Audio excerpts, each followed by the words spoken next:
Hey, this is Travis Marker with Stewart Growth, and I'm here with America Francis, our director, and we're doing a little book spotlight for our reading, our workshop and our group, a readers book club. Uh, Today we're going to review this book, Bram Stoker's Dracula, which was edited by Leslie Klinger. Leslie Klinger is an attorney in California who has done some amazing work with Sherlock Holmes analogies, also H.G. Lovecraft. But in that we're in October, and I think it's kind of fun to explore some of the old books. This edited version by Leslie Klinger is just amazing. So you might go down to your local bookstore and you might think that you're going to pick up a very small version of Dracula. This book, however, is not small. It is uh, very big by way of like it's sitting on your lap big. It's probably, you know, at least, 1 to 2 feet, 15 inches, something like that. And in lengthwise, and then it drops open in your lap and definitely covers your whole lap. And then it's, you know, half an inch, like, 6 inches thick. I'm exaggerating a little bit, but it's definitely one of the most extensive collections of Dracula information and lore that you'll ever explore. One of the cool things about this book is that Leslie Klinger is a lawyer, and as he goes through the book, he's identifying things that are interesting about some of the players in this book who happen to be lawyers. So Harker is a lawyer. Uh, Van Van Helsing is law trained. Also significant is that when Harker goes to Transylvania and meets Dracula, he's going there on a legal transaction in order to help facilitate a real estate transaction in for the Transylvania in England, the process of buying homes. So of course he can put coffins in the basement and have like kind of the area to take on his undead real estate, I guess. Another cool thing about this is that Bram Stoker is also a lawyer. And so as you play through a lot of the things that are happening in this book, um, Leslie Klinger is able to identify really cool things that relate to the elements of the law, things that were happening in the book relating to the law. Also unique prejudices that were in place as you would think about the time and maybe why Bram Stoker's writing this book. The role of vampires and also the role of others. So we're talking about people such as vampires, but also maybe vampire as a demonization of the foreigner, the Transylvanian. Uh, Gypsies also come into the book as, kind of an other people that shouldn't be trusted. In the preface to the book, there's a reference to Jack the Ripper, which is obviously setting the position of the reader's mind towards things that are going to take place in the book that will relate to the violation of women and chastity, but also death and murder. So there's a lot of great things happening in this book that are very insightful, and it's kind of worth a read that changes the nature of Dracula and changes the nature of its historical placement. I would uh, definitely recommend this, and this is kind of an introduction to the book. I know that America's listening and is. I'm gonna see if she has any questions. Is this a book you've read before, America? Like, is Dracula on your reading list, or have you ever watched any of the movies? I'm trying to remember. It's possible that I've read it before. It's been a while if I have. How did you come across this book? Why were Um, you interested in reading it? Or did you do it because of the law elements?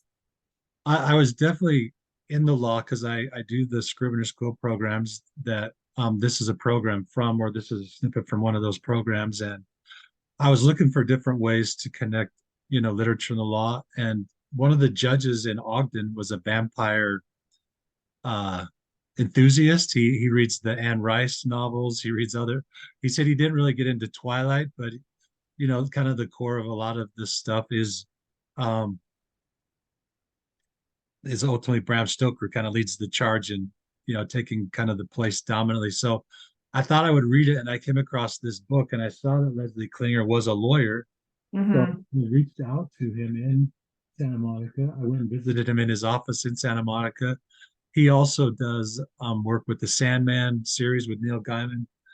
Uh, and we sat down and talked, and we talked about, books, and this kind of like what this book is like and how he came across it and what he was doing and kind of how he engages in finding classics and then thoroughly annotating them. Wow. So that's how I got into it. So I have listened to the book. I enjoyed Dracula and thought it was really interesting. But then as a lawyer, I started to go, there's some problems with this.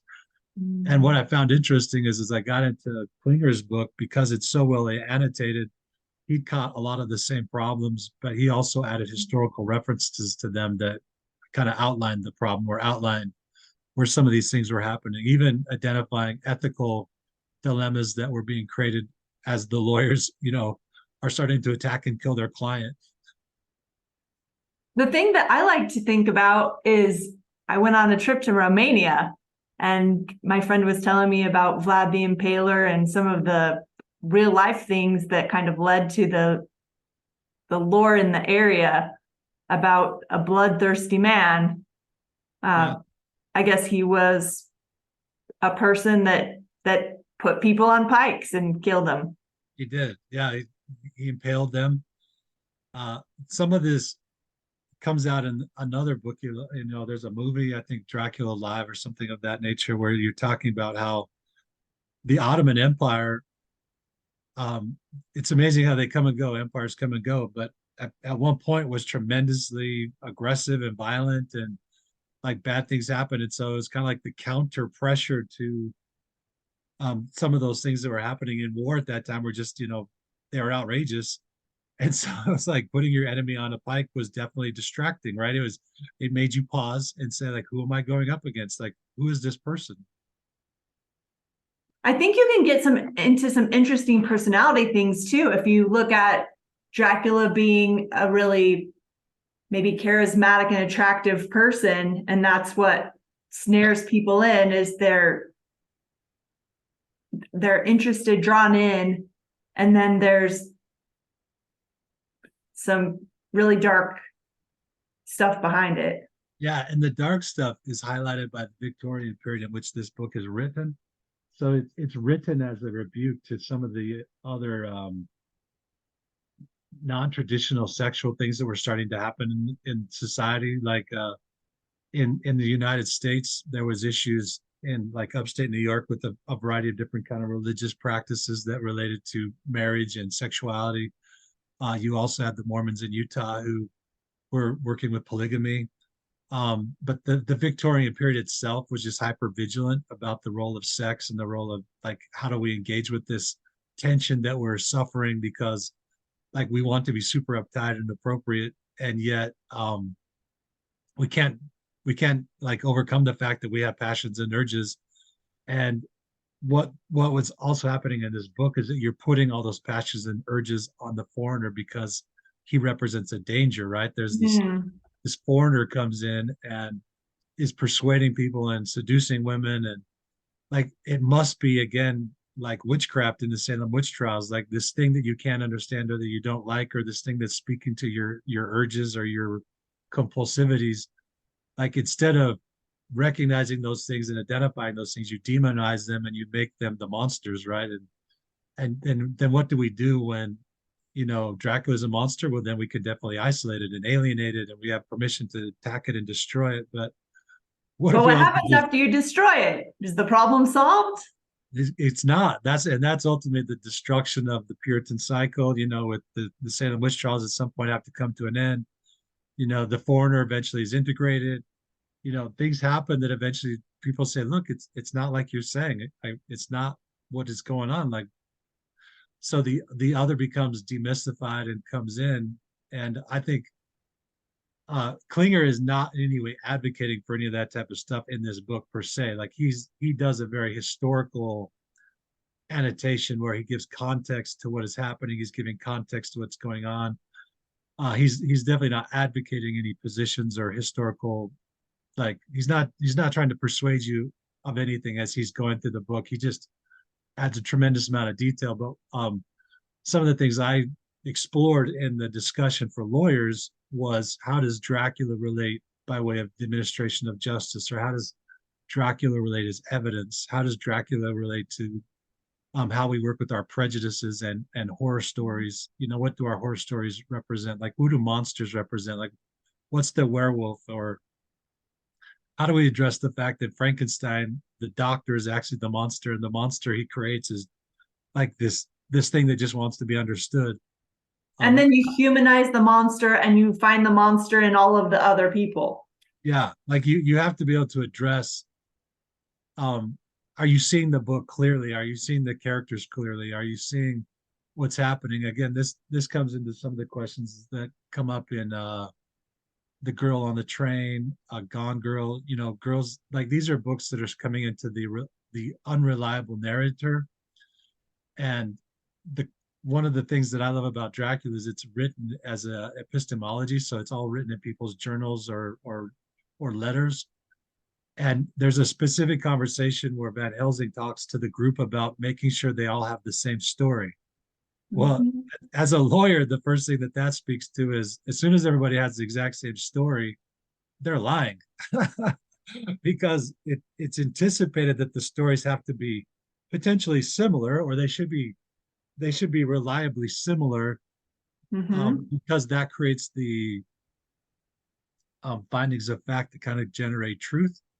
But if they're all exactly the same, then it starts to actually reflect an unreliability. So in this story, where a lot of the people in telling the story are engaging like that,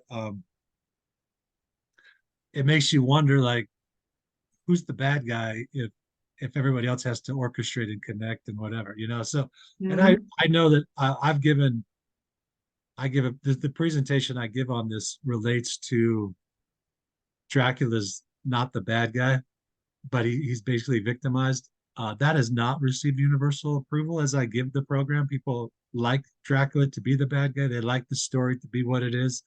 They like the horror story to kind of play the role that it plays. And I thought that's also an interesting reality, is that sometimes we like our prejudices to just be left alone because we want them Simplify it. right. We want to confirm our biases, not correct our biases. Mhm. Anyway, again, it's October. You know, I've had a great time reading this book myself and presenting on it, and I just thought it'd be fun to take a moment with America and to recommend it to our audience on YouTube and other places, and hope you might check it out. Also, I will say I'm super impressed with Leslie Klinger's work, and he does a great job with Sherlock Holmes and other books. So I'm also recommending Leslie Klinger to you by way of looking for his books if you're very much into kind of getting additional depth and context in regards to books. You want to add any closing comments, America? Happy Halloween. Happy Halloween. I totally agree.